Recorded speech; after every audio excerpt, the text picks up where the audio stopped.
Hello and welcome. It's Tuesday, November the 2nd, and this is the Greenbrier Valley Church of the Nazarene with your daily devotion. Today we continue to read in Genesis chapter 32, the story of Jacob coming to meet his brother Esau. We will be in chapter 32, verses 13 through 21. Here's the word of the Lord. He, meaning Jacob, spent the night there, and from what he had with him he selected a gift for his brother Esau. 200 female goats and 20 male goats, 200 ewes and 20 rams, 30 female camels with their young, 40 cows and 10 bulls, and 20 female donkeys and 10 male donkeys. He put them in the care of his servants, each herd by itself, and said to his servants, "Go ahead of me and keep some space between the herds." He instructed the one in the lead, "When my brother Esau meets you and asks, 'Who do you belong to, and where are you going, and who owns all these animals in front of you?' then you are to say, 'They belong to your servant Jacob. They are a gift sent to my lord Esau, and he is coming behind us.'" He also instructed the second and the third others who followed the herds, "You are to say the same thing to Esau when you meet him.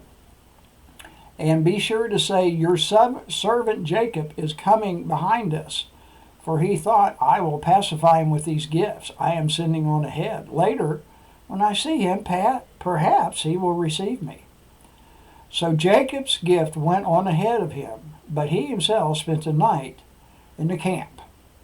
And this is the word of the Lord. The article today is titled Self-Reliance or God-Reliance by David Cantarelli. Like many of us feel before a major life event, Jacob is extremely nervous.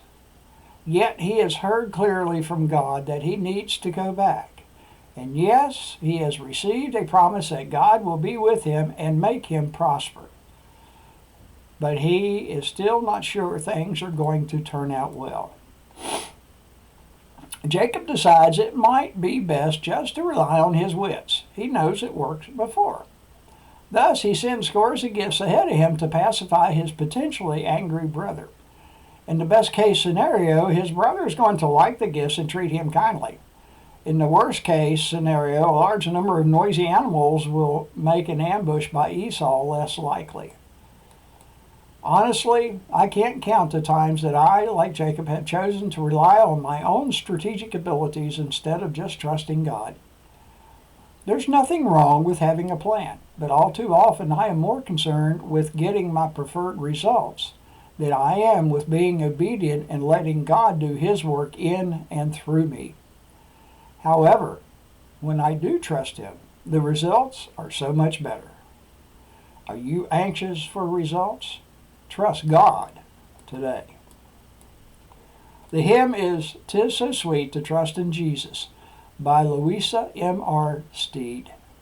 "I am so glad I learned to trust Thee, precious Jesus, Savior friend. And I know that Thou art with me, wilt be with me to the end." And from the 17th Psalm, verses 1 and 2. "Hear me, Lord, my plea is just. Listen to my cry. Hear my prayer. It does not rise from deceitful lips. Let my vindication come from you. May your eyes see what is right." And this is your daily devotion for Tuesday, November the 2nd. Have a blessed day.